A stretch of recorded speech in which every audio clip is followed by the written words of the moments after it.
Now it is my distinct honor to introduce Dr. Françoise Davoine, who will offer today's keynote address.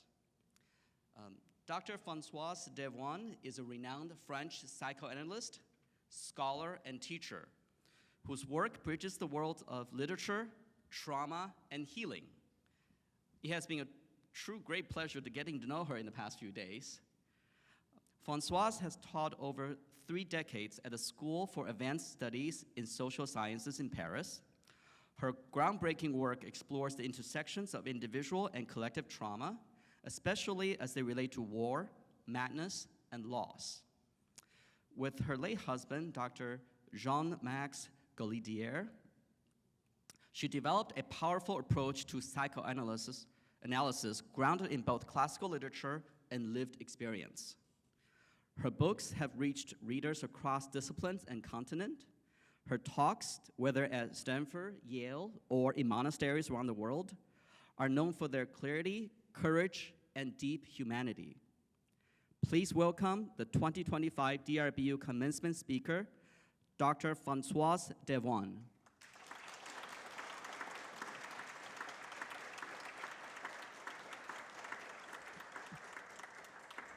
I am so honored to be there, especially as I had no clue about, I will not say Buddhism, but DRBU. I knew I met Qin Wai and Qin Xuan, and that was an introduction. But I dived in your world last Wednesday in a universe of kindness that I never met like that. Not only kindness, but attention, subtle, how could I say, subtle dialogues with a lot of you, and also beauty, and so on. And then I have to speak, and I saw a piece of that on the screen, you know, the beauty of all the students and this thriving community, and then no signal.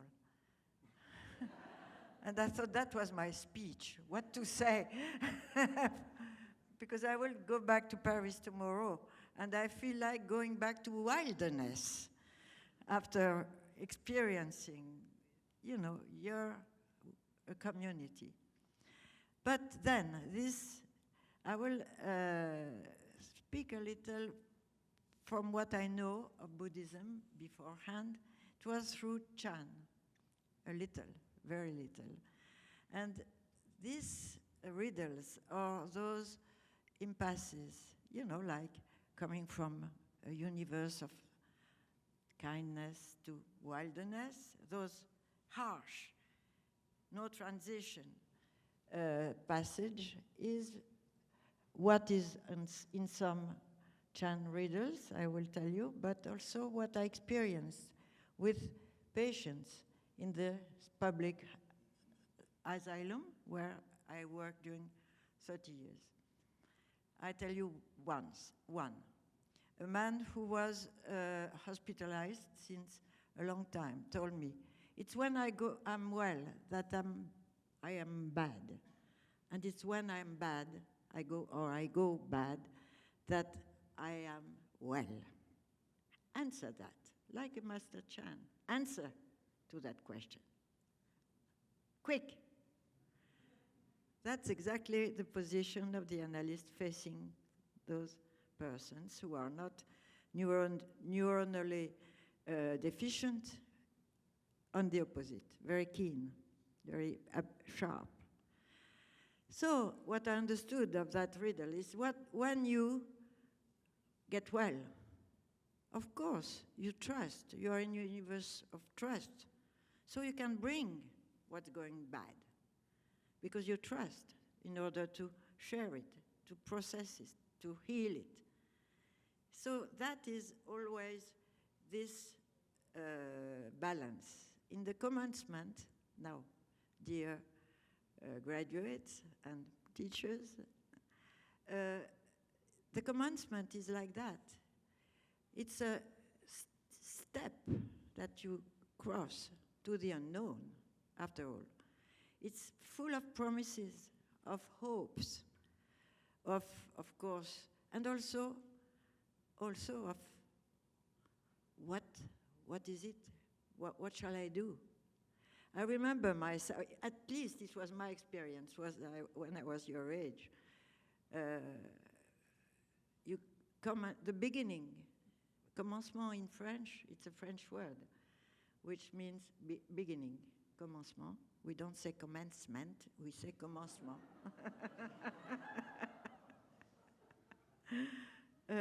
It's the beginning, and I remember I changed directions. I went to science, and then changed to literature, and then changed to sociology, and then changed to psychoanalysis, and all those curbs were at each time a big question: what will be the future? It was a risk that you take. And now I can say, like I saw on your program, on what you call a catalog, thank you. It's like you say strands, I learned that word, strands, are woven. Exactly, now I'm old, all those directions that I found, at each time eruptive, like a break, were now woven all together. And that's what I wish for you, to have many directions to weave them. Now, I have one advice to give you, which is very personal. Read, read, read. Of course, books are not enough, and there is the praxis, and the praxis is, of course, you learn a lot through praxis. But for me, reading was survival.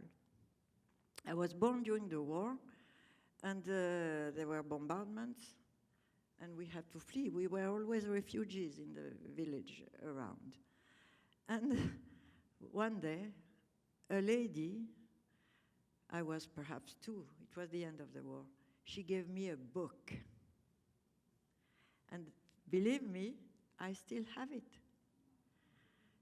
A book that I carried, I couldn't read at 2, that I carried all along, they say, always as a shield against the war.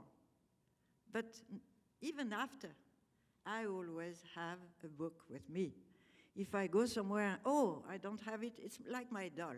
But it's not a doll, it's a book. And the book,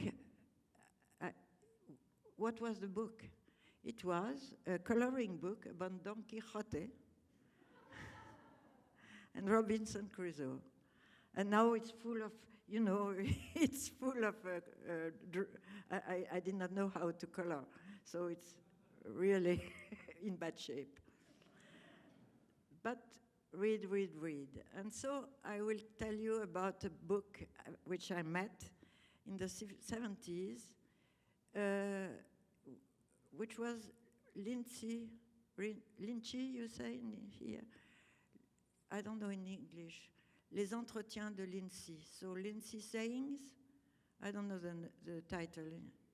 Huh? Teachings of Lynchy.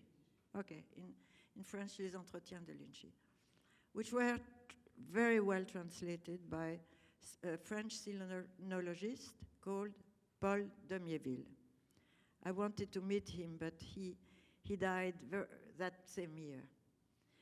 And he says that this Chan master who lived during his monastery was in China during the wars, very fierce wars, were refuges for people who were in those violent situations. And so they, of course, lost it very often. They were traumatized. And he developed his art, I could say, therapeutic art, in those violent situations. And this sinologist says, although the sinologist was not at all close to psychoanalysis, he was not in those circles. He says he is a real psychoanalyst with trauma, with madness of war. And what I discovered, that this Zen master was not at all Zen, as we say in popular language, you know, impassible, neutral, quiet. No, he was reacting. In the dialogue, sometimes when there is a riddle which is asked, if the comparison between analysant and analyst was the dialogue between host and visitor. So when the visitor, he asked her, how you call that in English? A koan. He asked a koan, and if the visitor cannot answer, sometimes he beats him. That's not very Zen in the ordinary language. And reciprocally, when the visitor, the master cannot answer, the visitor can drag him out of his chair. And I can tell you, I am dragged out of my chair in my work very often. That's how you learn. I will give you an example.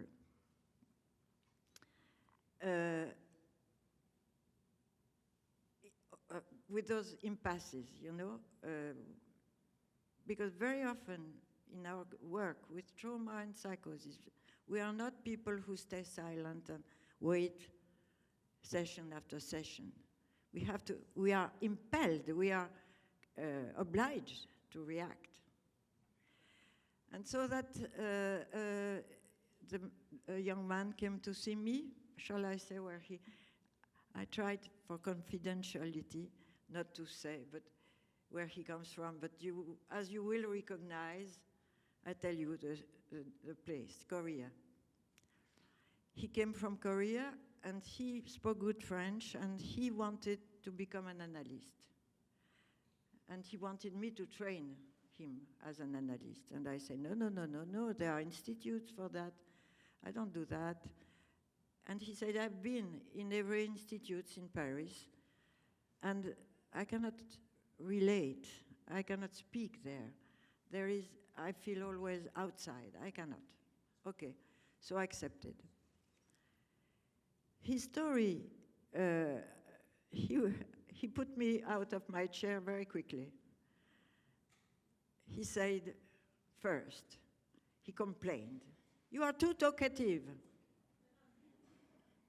And I retorted, the fight was beginning. I retorted, how can I relate with you if I don't know where you come from? I have to ask questions. I have no clue. So it began like that. During quite a long time, perhaps 3 months. Then I discovered that his family was coming from northern Korea, where there are mountains. I come from the mountains, and our mountains spoke together. It's funny, when you come from the mountain, people coming from other mountains, there are some common traits. I don't know, the mountain imposed it. I imposed them. So there was like a pass between where I come from, where he came from. And then our sessions became smooth.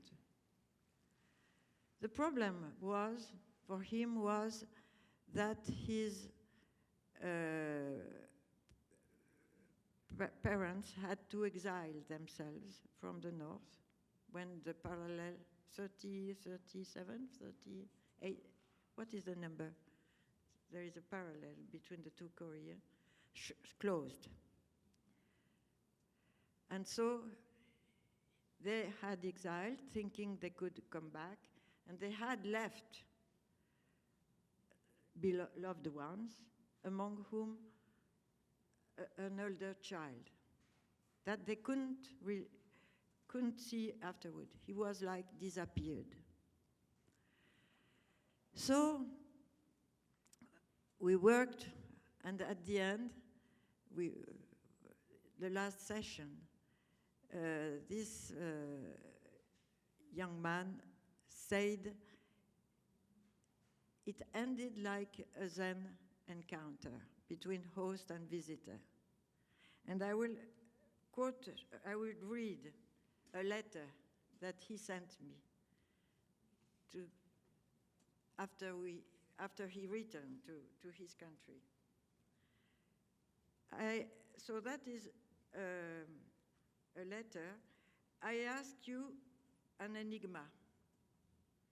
A bird was placed in a bottle where it grew.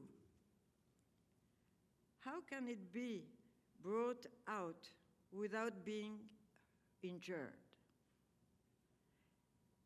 You then ask me, how can a child be brought out of your heart without hurting you or him?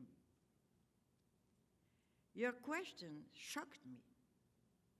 So we were always in that kind of dialogue with him. After I left your office, I realized that the child I carried in my heart like a burden to heal my father was already outside. I could take care of him by honoring his memory. I felt great joy. As you know, many Chan monks experience awakening through a dialogue between guest and host. Buddhist tradition tells us that the one who has achieved enlightenment comes down from the mountain of his own free will to care for the people. The tradition is to sing a song of awakening, which I did not understand, since I thought it came in silence. Now that I have completed my analysis with you, on your doorstep, I was seized by a fit of laughter. This letter is my song. I did not see him again, except that after perhaps a year or perhaps 3 years, I received a book that I could not read. It was in Korean, except it was dedicated. I could read my name in the dedication. And he had become an analyst in his country. I tell you that story to answer my question when I came here of the link between Buddhism, well, at least